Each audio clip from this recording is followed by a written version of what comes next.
دوستوں کا شکریہ جو آپ یہاں پر تشریف لائے۔ اچھا، پہلی بات تو ہم یہاں فلسطین کے حوالے سے عرض کرنا چاہیں گے، چونکہ جو بگڑتی وہاں کی صورتحال ہے اس پر جماعت اسلامی کے امیر نے پورا ایک ہفتہ یکجہتی کا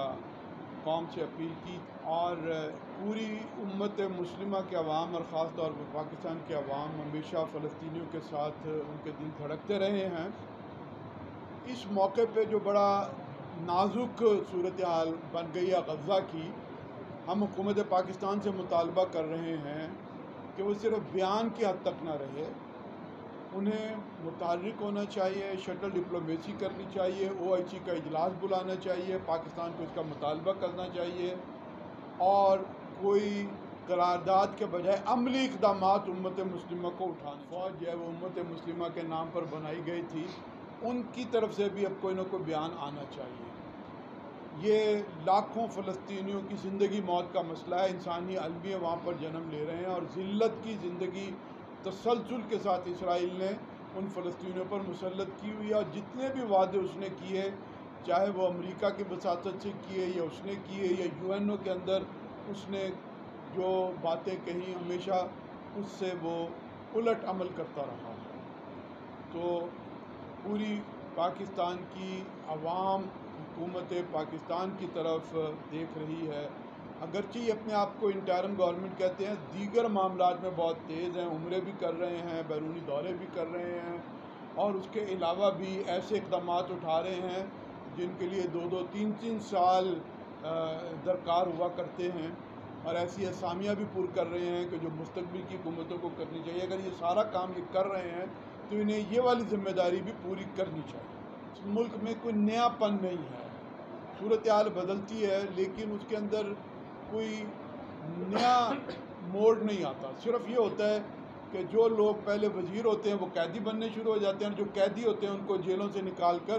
وزیر بنانا شروع کر دیتے ہیں، وزیر اعظم بنانا شروع کر دیتے ہیں۔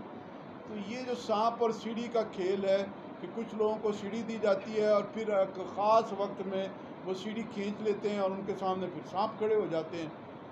اور یہ ملک کے لیے، معیشت کے لیے، ملک کے نظام کے لیے، استحکام کے لیے کوئی اچھی بات نہیں ہے۔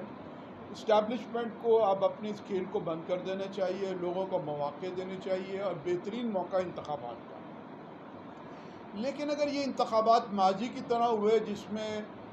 پیسہ، زور، زبردستی، الیکٹیبل وہ ہوا، اور الیکشن کمیشن نے اپنی آنکھیں بند کر دی،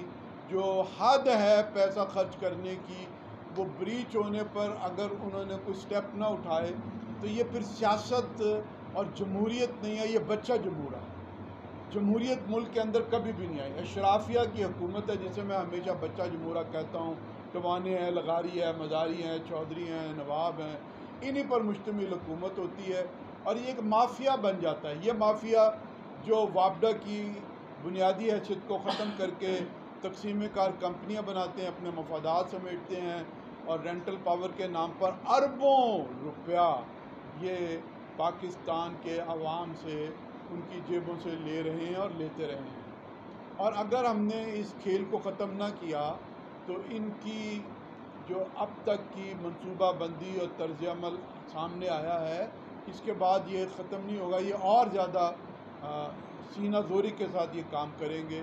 یہ بجلی ہی نہیں، یہ گیس کے اندر بھی یہ کام کریں گے، ہمارے جتنے منرل ریسورسز ہیں اس کے ساتھ بھی یہ کام کریں گے، قومی خزانے کے ساتھ یہ پہلے سے یہ کام کر رہے ہیں۔ آخری بات آپ کی وساطت سے میں قوم سے کہنا چاہتا ہوں کہ آپ آئندہ آنے والے انتخابات میں ہار اور جیت سے بے نیاز ہوں، نظریاتی لوگوں کا ساتھ دیں۔ اگر اس ملک کے اندر انصاف کی حکومت لوگ دیکھنا چاہتے ہیں تو چور اور ڈاکوؤں کی وکالت چھوڑ دیں، اور اگر اس ملک کے اندر وہ ایک صحیح جمہوریت پروان چڑھانا چاہتے ہیں تو ان پارٹیوں کو ووٹ دیں جن پارٹیوں میں وراثت نہیں چلتی، جس میں خاندانی وراثتیں نہیں ہیں، جو پرائیویٹ لمیٹڈ کی طرح کام نہیں کر رہے، جن کے اندر جمہوریت ہے۔ اگر پارٹیوں میں جمہوریت ہوگی تو ملک کے اندر جمہوریت ہوگی۔ یہ آخری کام جو ہے خود قوم کو کرنا چاہیے، وہ ہار جیت سے بے نیاز ہو کر نظریاتی مورچے پر پہرا دے، اور ان لوگوں کا احتساب کرے کہ جنہوں نے اس ملک کو یہاں تک پہنچایا۔